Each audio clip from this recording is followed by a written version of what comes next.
So 2015, you launched a podcast, and what pulled you into it, and why did you keep doing it over time? I built some amazing relationships over the years. I mean, some of the original people I was able to get on the show was like Damon John way back then when he did a book launch. I think Damon's been on 4 or 5 times, and he became one of our board of advisors for our company. And not having that relationship 4 or 5 years before that probably would have never happened.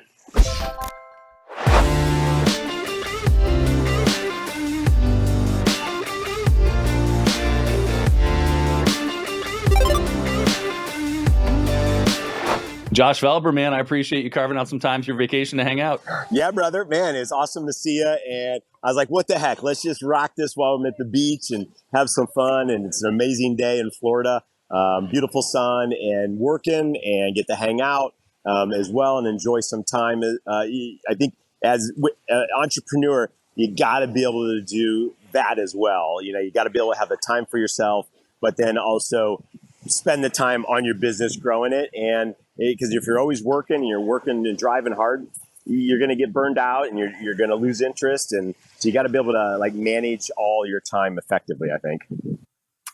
Yeah, I don't, so much of my time is spent with entrepreneurs these days that it's, I don't have these conversations as often, but still periodically I have conversations where people are like, oh, that's too bad. You have to work while you're on the beach. And I'm like, what the fuck are you talking about? This is elective. I'm so glad that my life is such that I get to work while I'm on the beach. Right. Well, and that's funny because I was talking to a friend of mine the other day, and they own a pretty big company. And I was like, hey, man, I'm down at the beach. I sent him a photo, and he goes, oh, man. I go, hey, if you ever want to use our place for a week and come down. He goes, yeah, but then I wouldn't get any work done. I go, yeah, but look, I'm working. I'm on the beach right now. I go, this is just the way you got to do it. Intertwine it all together. And then just make it happen and be effective with your time. He goes, I like the way you think. Well, for me, I'm really thinking about, there's no question that I'm much more focused when I'm in an office.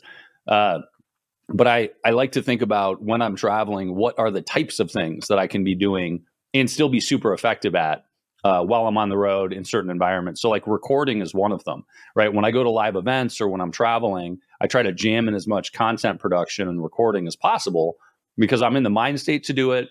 For you, right now, you've got a ridiculous backdrop. And that's it's a fun way to do it.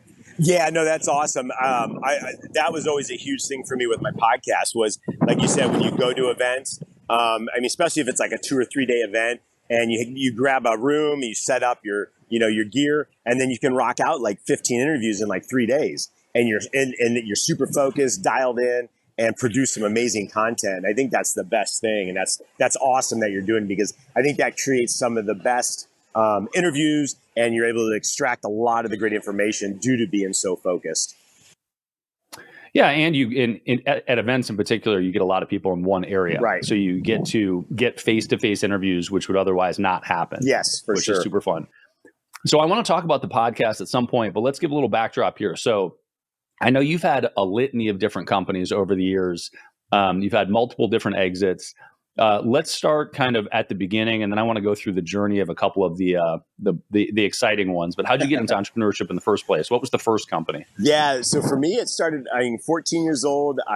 Doing kind of that normal. I would cut people's lawns and they do the stuff locally. And one day I was like, man, I really wanted to get, and this will kind of date me a little bit, but I had Commodore Amiga computer, one of the cool graphic gaming computers back then. And I think it was right around $800. And I had about a little over half saved up. And I was like, man, there's got to be a better way you can buy these than just paying retail. So after research at the library, when you had to go to the library and look up stuff back then, I figured out there was a distributor and retailers and all this stuff, and started learning about it.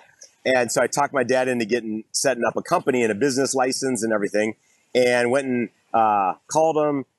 They mailed me the forms, applied. Long story short, I got set up as the first Commodore Amiga dealer in my area in Northeast Ohio. Whoa. Yeah, at 14 years old. And started going to users groups and selling them after I bought mine. So I bought mine, and then all my friends were like, dude, that's awesome. Well, I can get you a better deal than you can go buy it at Micro Center or whatever. And so then we started going to users groups, selling floppy disks and all those things. So that was the first real entrepreneurial venture that I kicked off with. Dude, that's bizarre. Why didn't you just keep cutting lawns and buy that one and keep going? What was the drive that you were like, this is what I should do? It just like hit me. Like I was like, man, this is like what I've wanted to do. I mean, and right when I was in school and stuff too, I was doing like back then AT&T and USA Today had like an investment challenge. They would give you like a fake $250,000 or $200,000 account, something like that. But you would trade stock in real time, and I did really well with it. I was like, I think number 1 or 2 in the whole U.S. like 1 year, and then the second year I was like number 4, and this is out of like 20,000 people trading stocks and stuff. And so I was like, oh man, maybe I wanted to be a stockbroker, but the whole entrepreneur thing just really hit home with like the ability to control what I was doing. Just the fun, like I love computers and all that. And I was just like, man, this is where I want to go with it. And back then it wasn't like, you're like, oh, I want to be an entrepreneur. That's not what you're thinking. It was like, oh, I'm a business owner. And it was kind of funny when my wife and I got married in 2007, we got married in Fiji. And so we had to fill out the marriage license. And so they were like, well, what is your occupation? I said, business owner. Well, they abbreviated on the marriage certificate, bus owner. So now that's the big joke. She's like, I married a bus owner. So, but that's great, man. Well, okay. So that was the spark for you. You're 14, yep. You find, you've got the not the physical paper route, but the metaphorical paper route that you're doing. Yours was unusual. Where'd you go from there? What was the first kind of successful business that you had? And how'd you start it? Why'd you start it? Yes. So the next one, actually, it's in the space that you were in. I started selling after I graduated high school. I sold the company that I had, the computer company, to a local guy that was buying, or he was buying a lot of the computer stuff from me. And so he kind of took it over and gave me some cash for it. And so in college, I was like, man, like going to school, but I'm like, man, you got to take all these like math classes again. And there's like no business classes that seem to be teaching me anything. And so I started working for a company in sales, which is great. Like sales is the perfect thing to start to learn. And it was called Cherry Payment Systems. So it was the original company putting in merchant terminals way back when with credit card, of the first electronic terminals. And so I ended up opening some sales offices for them, was one of their top sales reps for a long time, for about 8 months. And then one of the things I noticed, they expanded so quickly, they kind of started to contract a little bit. And I'm like, okay. I was like, well, I can figure out how to do this on my own. And so I moved because they had transferred me around. I was down in the middle of Louisiana, in the middle of nowhere, running offices for them. And so then I moved to Dallas because I always liked the Dallas Cowboys. And I was like, let's do this. Go figure, the logic. And so I ran into another gentleman while I was there who had just moved back from Hawaii. And he's like, hey, I was in Hawaii and I just started to do electronic credit card terminals, but moved back here. And I was like, well, I was going to start a company. Let's, do something.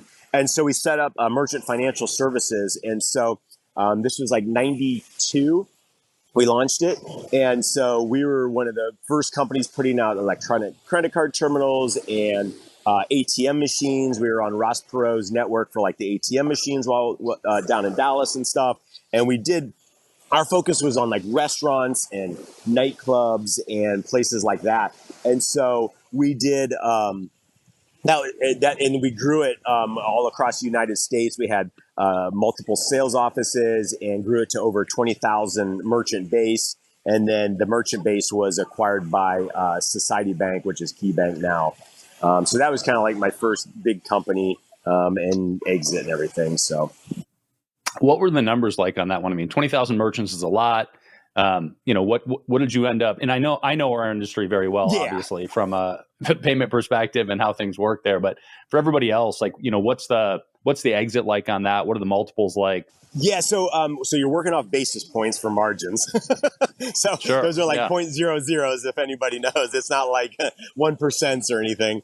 But when you have 20,000 merchants and they're in reoccurring revenue and things like that, it works a lot better. So I mean, we were in the 8 to 9 figure range for an exit, like high 8s for an exit and stuff overall. So it was, I can't remember what our multiple was. It's not like well, I don't know where they are now because I haven't been in the industry recently, but that's good. That's enough. I mean, that's a good frame for people. So, I mean, I think it's just important. It's important for people listening to have an idea of it's very easy for somebody to say, I sold a business, and it to be, they left with $250,000 or they left with, $1 million, and then paid taxes on it. And it's a different thing entirely to sell something for 8 or multi-8 or 9, and have that kind of relationship with it. You also, similarly, you have people that sell for 9 or 9 plus,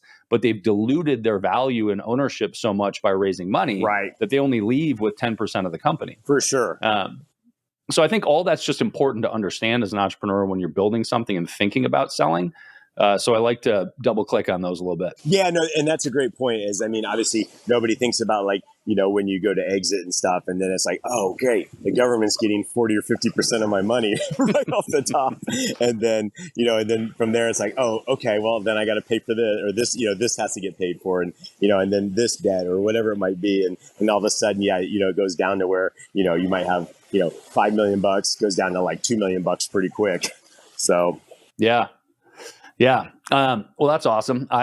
In payments, usually companies get valued a bunch of different ways, but one of the cool things about payments is you can liquidate your portfolio to basically anybody, and you're paid on gross as opposed to EBITDA or net. Right. So whatever you're making, somebody's going to come in and pay you a multiple of the top line because they know they can just take that portfolio and plug it into their existing systems. Yes. And that's kind of a neat liquidation path. It's like I'm always looking at risk mitigation in everything because that's what I've been conditioned to do through both adventure and payments. And that's one of the neat things about payments is just how do I get out of this? And I would encourage anybody in any business that they're doing to just think about what are a couple different exit strategies if you don't have the big exit, right? What's another way to contingency plan and get out of it if you want to? Why did you sell it? Because one of the things that I think we're going to end up seeing with you is when you have, a dozen or 20 companies that you've had over the course of time, some people sell those and keep going. And some people keep driving the same damn thing for 20 years. Yeah. That was a good question is, the business partner I had, he was older and he was looking to kind of take an exit anyways. And at that point I was like, all right, I've kind of already done this. We had a good number come back to us, and let's just exit and see what else is the next in line. And it's kind of interesting because when I look back, most of the companies that I've owned have been anywhere from 3 to 5 year range before like an exit or something. Your most recent was 10 years, but or maybe longer, 12 years, but overall, that's kind of always been the process and where it's been, because my personality and the way I've always worked is I'm like a super starter. I move fast, I get things done, and then I got to have somebody kind of like take it and continue pushing it along, and pick those things up and continue to drive the overall business and stuff like that. So quick start, and so for me, when I hit a certain point, it's like, all right, I've kind of like tapped out the excitement level and things like that. And, it's built to a solid foundation, and, now it's time to move on and go from there. So. Got it. Good at the creation and launch phase. Yes. And either not as good at, or just not excited by the rest of it. Right. Yeah. Not excited usually. Like once you kind of like, you do ultra, you do all kinds of crazy rock climbing and, adventures, adventure type stuff and all that. So, and you do it because, every time you go, it's, there's that excitement level and you're, it's back at it. But, if it's kind of the same thing and it was like the same rock wall all the time and it was the same climb and all that, you'd be like, okay, this is kind of okay now. And, so you're always looking, having that new adventure. So that's the way I kind of look at it business as. Yeah, that's fair, man. I can appreciate that.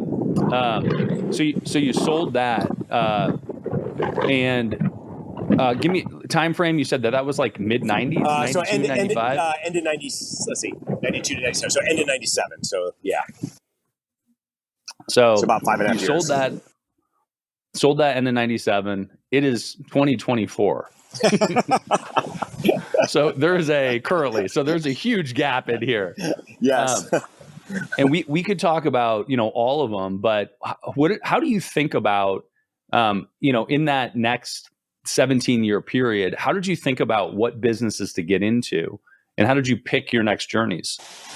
Yeah, it's some of the journeys were interests. So I would find an interest in a certain area and open up. So we opened up like a Fast and Furious sports car shop, but it was before Fast and Furious ever came out. And so it did okay, but it never really took off. If we would have kept it for maybe another year and a half, then it would have just exploded. But it wasn't, that big. So, that was one that didn't work out. And, we just ended up shutting it down. And other ones we had was a company we called Slim Mints. There was actually two other gentlemen that owned the majority of it, or owned the company. And I came on board with them. They were looking for somebody to help them do sales and grow it and everything else. And I had a lot of the internet experience helping. When I left the company that I sold, Merchant Financial, I went to work for a friend's company in Cleveland in the merchant payment side and helped them basically build out from 98 to 2000 their whole internet processing, and their whole way before internet processing was a thing, and how to build websites and how to integrate the codes, and we did all this stuff. And so I had a lot of experience in that area. So when I came on board with them, my deal was set up where I'd own 10% of the company. I would grow retail sales, build out their internet presence and all that. And we built Slim Mints, which was an Altoid mint that had natural weight loss ingredients in it. And we got it in over 40,000 plus retailers across the country and worldwide, and ended up selling that to Irwin Naturals out of California. But I had a wording in my contract that somehow my attorney and I didn't catch that said up to 10% ownership. So, Oh, wow. So when the company sold, they said, well, your up to is 0%. Sorry. So, oh, wow. Yeah. So I spent 2.5, almost 3 years building it and getting them in retail accounts. I had zero experience of going in and getting retail accounts set up, but was able to get us in over 40,000 of them in 2.5 to 3 years. So I learned at that point, it was a good learning lesson because I learned how to understand, and very proficient now when I read legal contracts. So most of the time I can read them and get back and say, hey, attorney, here's what I'm seeing. Let me know what you're seeing. Yeah. So, well, that's a really good lesson, because I can't tell you how many clients and friends I have that read contracts themselves and don't have an attorney do it for them. Yep. Or have an attorney do it for them, but don't bother to pick it apart themselves at all and just trust whatever the attorney says. Yeah. And at the end of the day, it's on you. Oh, for sure. At the end of the day, you're the one that's impacted positively or negatively. So you have to have some grip on it. Yeah. Yeah. I mean, it wasn't, I could have blamed the attorney and said, he's an idiot. Why didn't he find it? But I mean, I read through it multiple times, and it's two little words, which changed the dynamics of that contract totally. So. Yep. Yeah. Also, it's very common to go back and forth on contracts with people over the course of time. I had a contract with a banking partner in the recent years. Mm-hmm. And, at this point, I've had dozens of relationships with banks of all variety of sizes and shapes and jurisdictions. I've read these things, front to back dozens of times, hundreds probably. And at one point, we're going back and forth, and redlining, which is just altering the contract, changed to kind of just swapping versions back and forth. Yeah. And at some point I got a sentence thrown in that said, basically, and you take all liability for everything. Oh, and it was, and it was in merchant services is a huge problem, because it means that if a business closes, all refunds, all chargebacks that come in roll back to me. Mm-hmm. And that was not the intention of that contract. Yes. So I got stuck with it. But I think there are a couple great lessons there. One is read your damn contracts. Yes. And another is, use the red line feature in any of the contract platforms, whether it's Acrobat with or with Word track changes for sure. So yep. Yeah. Actually track all the changes Yeah. and force people into that frame so that you can see them. Mm-hmm. Yeah. Terrifying stuff, man. Okay. So you didn't make any money on that one. What was the best one that you dove into? Because I saw a glimmer of supplements in that mint. You had a mint with weight loss. Yes. Where did you go from there? Like, what was the biggest swing that you feel like you've taken, and what was the or the best success so far that you feel like you've learned the most from? Yeah.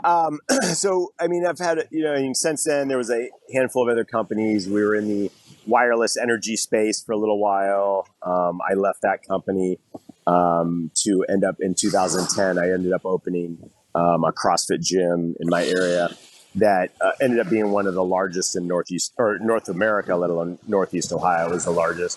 And then we ended up opening like 3 more. So I had that for a handful of years. We ran it because I just wanted to be around fitness and health. And I'd been doing CrossFit since like 2003 with the original white and blue CrossFit website. So it was pretty ingrained in me, and wanted to make sure other people were getting the experience.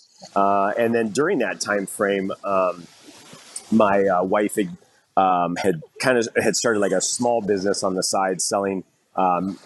She would make it like natural skincare and dental care under a different brand. And during the CrossFit part of it, I brought home like the paleo diet, healthy eating more, and things like that. And so she's like, I wonder if there's any like paleo skincare or paleo dental care out there.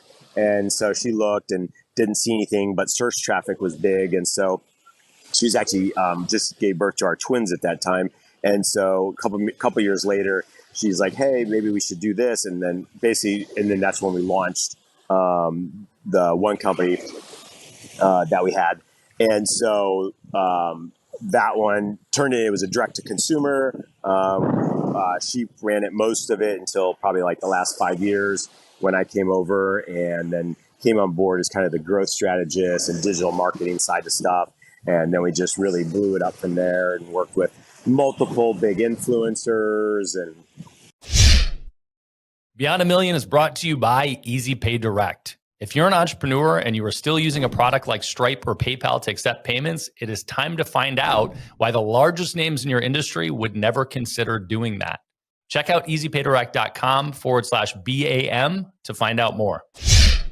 Okay, so you got into the paleo space. What's the name of the company, and what are you selling at this point, and how did you grow it? Yeah, so the company is Prima Life, and we grew it all through direct consumer space.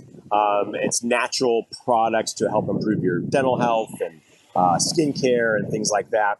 And we grew it through working with influencers, digital ads, and everything that I've like learned over the years, from like how to get in retailers, how to run digital ads, how to be effective and sell on the internet, all kind of came into play to really help us grow the company into like a 8-figure brand over those years. And so I think that would be the longest company that we've held on to. It's something that she developed all of the formulations. It's kind of like her baby that she's grown over the years and put so much time and effort. And when people see the company Prime Life, they know, oh, that's Trina Felber. That's like when they get a phone call from Trina and it's a customer, like she'll record them and stuff, and with their permission, and like you can hear them in the background. They're so excited, like telling their husband, like, Trina's calling me right now, and I'm so excited to talk to her and stuff. And so it's cool to see to have that and see people being able to change their health and improve their lives and everything overall. So let me ask you about that one, because in the supplement space, food space, health space in general, at least today and over the course of the last, call it 5-10 years, it is very easy to buy somebody else's product, put your label on it, and push it. Right. Yes. I mean, 100%. Now there's infrastructure to do it. Yep. Right. So why was the choice for you, and as an entrepreneur, as somebody that's gone through the pain of building multiple things and selling them and the marketing side of things, why did you guys elect to formulate all the products yourself? Yeah, no, good question. One of the big things was, I mean, it was kind of initially that's what we did. It grew out of the house. So we had our daughter at the time, and our nanny was helping make the products. When Trina would get home from work, she was a registered nurse and a nurse anesthetist. Like, we'd pack boxes and, ship the stuff and, do that kind of a thing. And so it was initially just done because that's how we were doing it.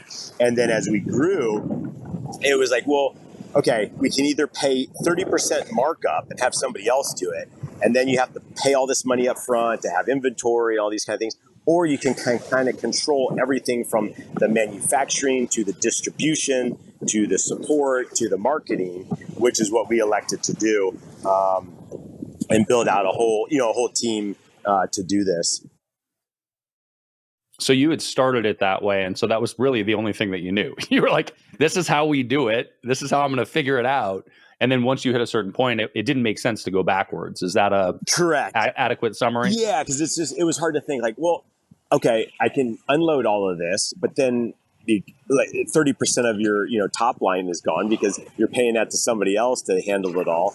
And then it's like, well, then they still got to either ship it or ship it to me. And I was like, why not just keep controlling it? Then we have all cost control over all of our margins. We can make sure our suppliers are sending us the right type of products. If we have to move quick, and our best thing was like, we make small batches of high quality products and ship them right to your door. And so it's kind of like the last crumb or whatever the cookie place is, and they bake cookies once a week, and I don't know if you've ever had them, but I'll ship you a box. Mm-hmm. They're so amazing, and they ship you like a dozen cookies that are probably as big as your hand of all different flavors, fresh baked. And like, they're phenomenal. When people get them, they're like, holy cow, this is like so good. And so it's kind of like that. It was the fresh made. It was like shipped right to your door. It's made with the best ingredients, and it's going to improve your health. And so, that was kind of like our whole focus with it. And it just really took off. And, and then you had copycats that would come out and things like that. And like you said, other people that could, slap labels on and stuff like that. But a lot of those places don't last long, or their products aren't the same quality level and things like that. And so that's what kind of made us stand out. Yeah, I mean, fundamentally, I believe that if your only differentiator is your marketing, you don't have a very stable company. Yeah. But that said, would you have done the same thing again today? If you were to launch an organic food/supplement company for a specific vertical, do you think it's the right path to try to build the whole thing yourself now? Or would you start with something that's already formulated and then build into the bigger thing? Yeah, I mean, I think now, because now you have the ability, there's speed the market, I think, is huge a lot of times. And if you can get speed the market, have a good quality product, and maybe that is using a third party instead of internally or whatever, then it makes sense for sure. And then as you grow, you can pivot and make adjustments as needed, with that. But I think it reduces your overhead. It reduces, you don't have 30 plus people working for you and have to worry about labor hours and, people calling off and all this kind of stuff. That's somebody else's problem for that 30%. So it removes a lot of headaches for sure. And I think, going around for round two with it again, in that same type of space or whatever would be something, that you could start with like a third party fulfillment, third party manufacturing, especially if you can get the ingredients and the products made now, I think, better to your specifications than 8 or 10 years ago. Yeah, that makes sense. It's an ever changing game. Oh, yeah. What the best practice is to launch something and how you go about it. Yeah. Today more than ever. Oh, for sure. And especially now with the internet and like the multiple opportunities with marketing and influencers and advertising pieces that were not there 10 years ago. It was Google and SEO on Google, basically. So Tell me, so that's been a fun one and a good one that you guys grew together. Were you at what point? I mean, I have a bunch of questions here, Yeah. but well, I guess the first is, was it you had referred to it in the past as your wife's company, and throughout the years that I've known you, you've had companies and you've been doing things, and you've always referred to it as your wife's company, but you've also been involved. And so I never really know. And it's curious to me how people work on businesses together. And sometimes it's their companies together. Sometimes it's an individual's company. Sometimes they have nothing to do with their spouse's company. What was the structure for you, and why did you choose to do it that way? Yeah, I mean, at the time when it was started, I mean, I still had other businesses and things going, and so I was kind of funny. It was always like a rolling joke. I was like, all right, once we hit 1 million, I'll come over and help, full time. Then it was like, all right, once we hit 2 million. So finally, when it did, she's like, look, I gotta have your help.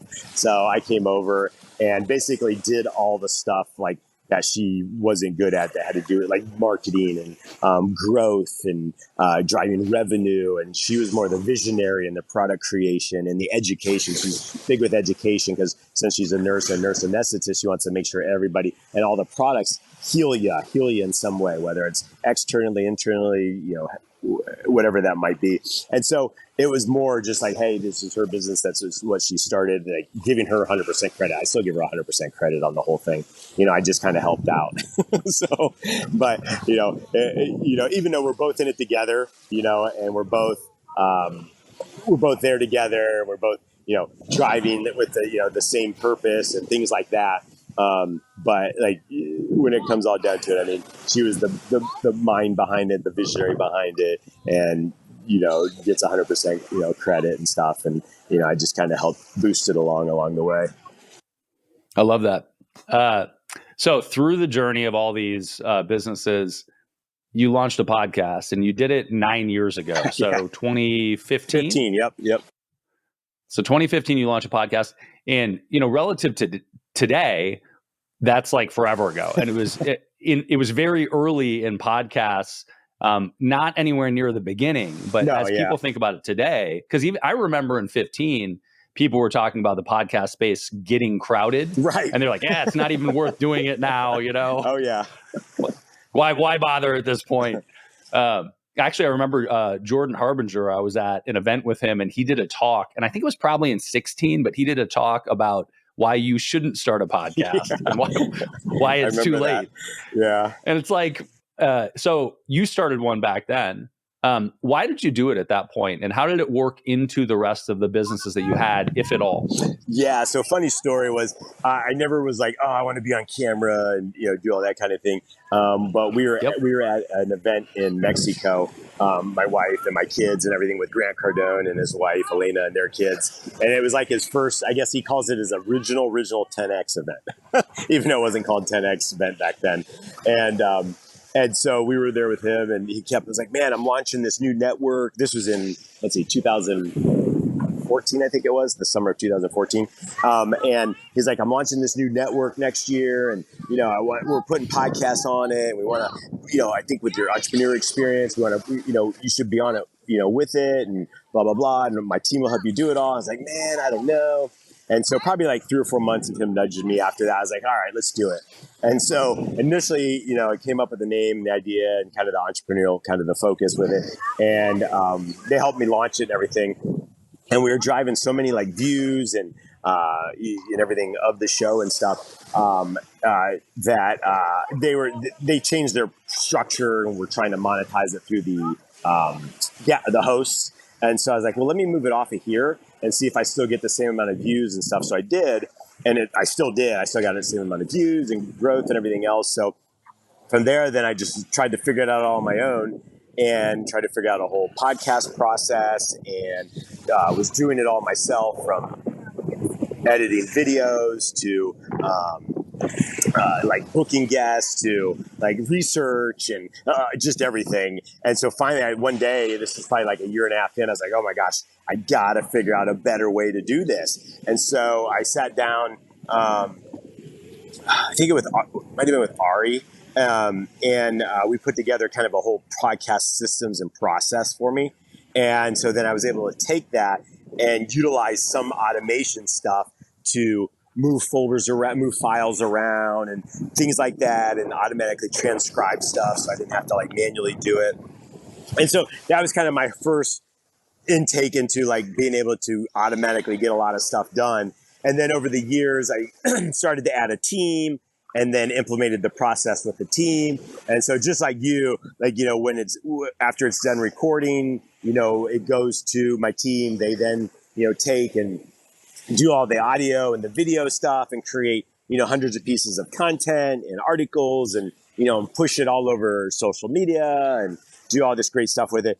And so, but it wasn't something that started out right away. And a lot of it started out with me doing like the heavy lifting of it all. So it's because you got to know what you got to know. And I was like, man, if this is what podcasters do all the time, this really sucks. I go, I don't like to do all this stuff. I go, I love interviewing the guests. I love, learning from them and understanding that part and researching and that part. But the rest of it, the editing and the creating the images, that stuff is no fun.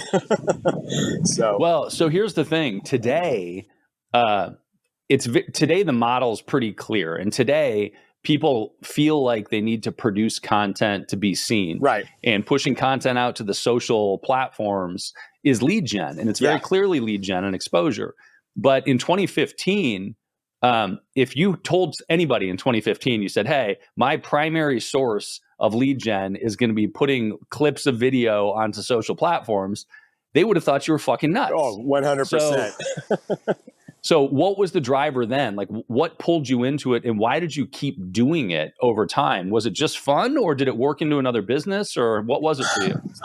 So for me, it was fun.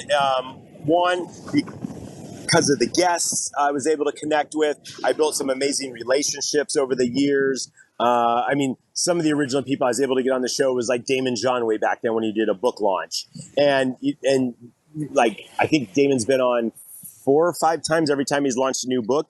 And a few years ago during COVID, we were like, hey, we want to put our board of advisors together. So we came up for our list of a board of advisors, and he was one of them on the list. And so I reached out, and he became one of our board of advisors for our company. And not having that relationship, 4 or 5 years before that, probably would have never happened.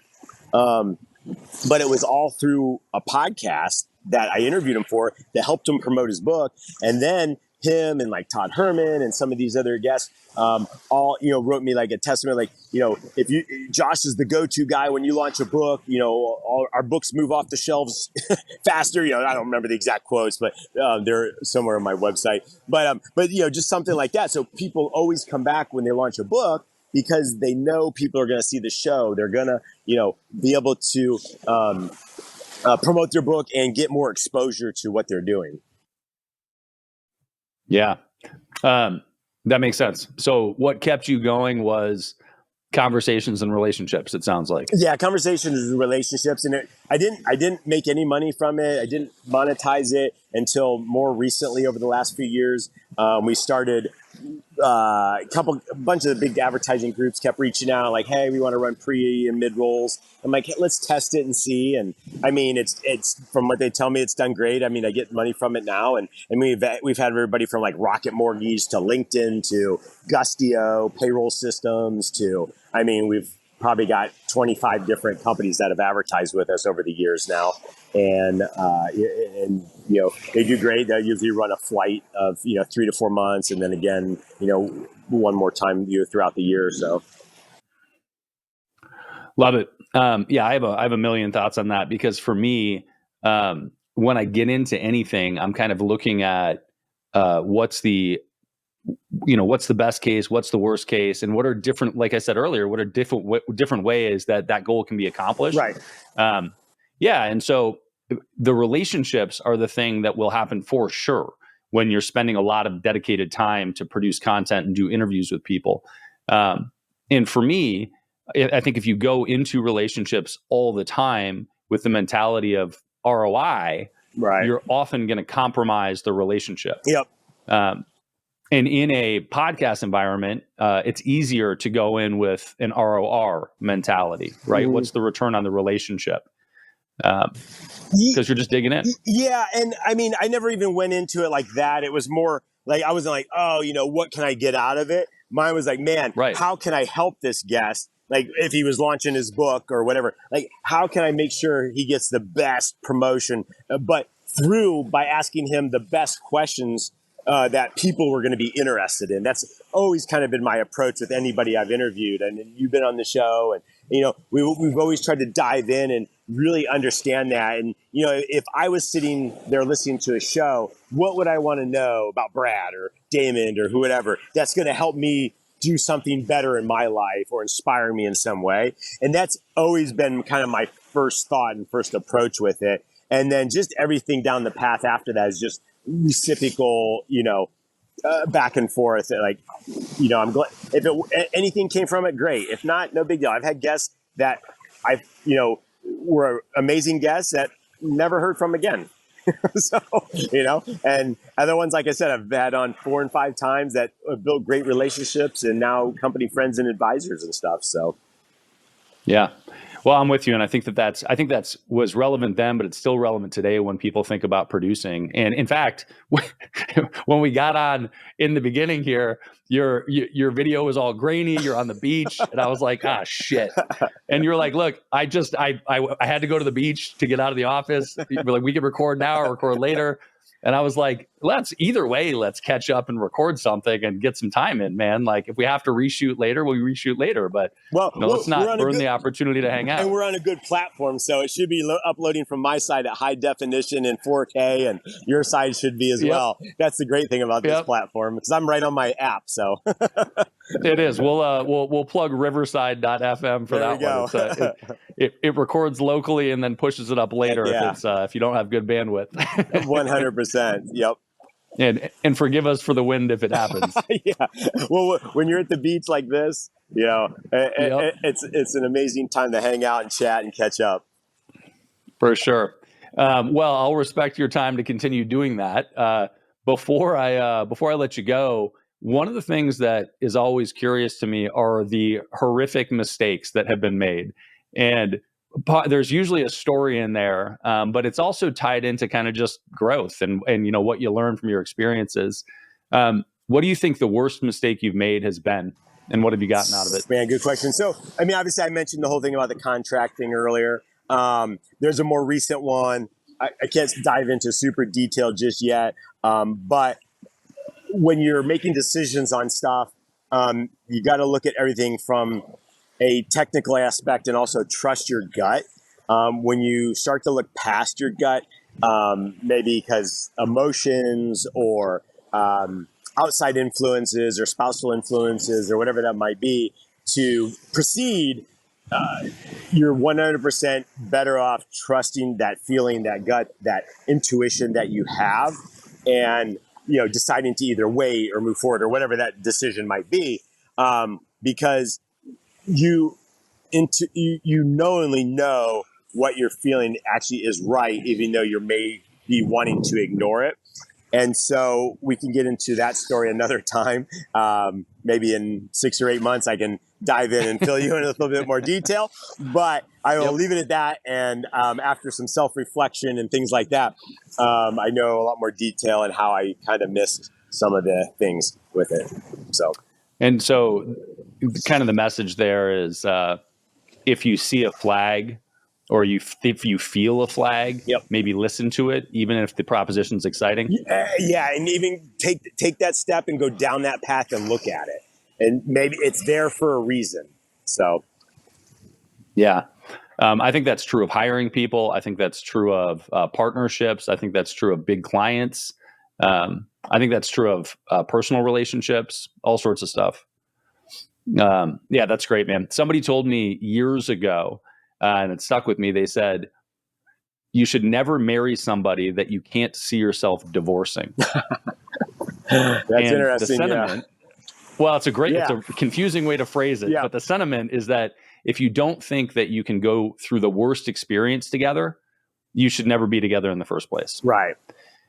And I love that sentiment. I love the idea of, if you don't think that we can talk through this amicably, if we're not in a business partnership in this context where something bad happens and we can work through it, we probably shouldn't sign a contract in the first place. Agreed. Yeah, 100%. And yeah, I think that's so important. And especially these days with the marketplace and the way of lot. I mean, we're not the only ones. I mean, but there's a lot of other businesses and people that have gone through similar things in the last 24 months. And I think a lot of it has to do with a lot of the industry pressure and constraints on capital and things like that. So.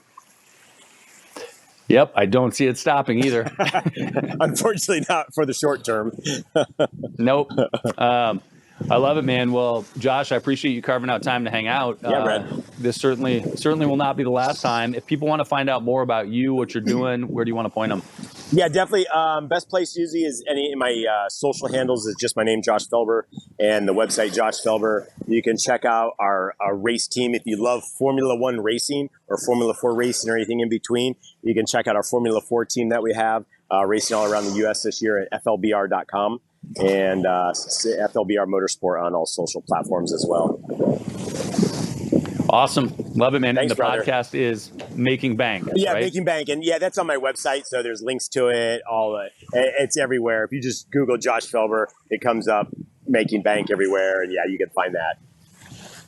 Dig it. Until next time, man. Thanks, brother. Appreciate it, man. Thank you. Love it. I hope you enjoyed the episode as much as I enjoyed doing it. I need your help. There are 3 places you can find Beyond a Million. The podcast itself, beyondamillion.com, which has some cool free resources, including a free course. And we finally launched the Beyond a Million YouTube channel. I would love it if you would go there and subscribe.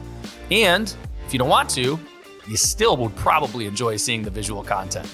Check it out, youtube.com/@Beyond a Million.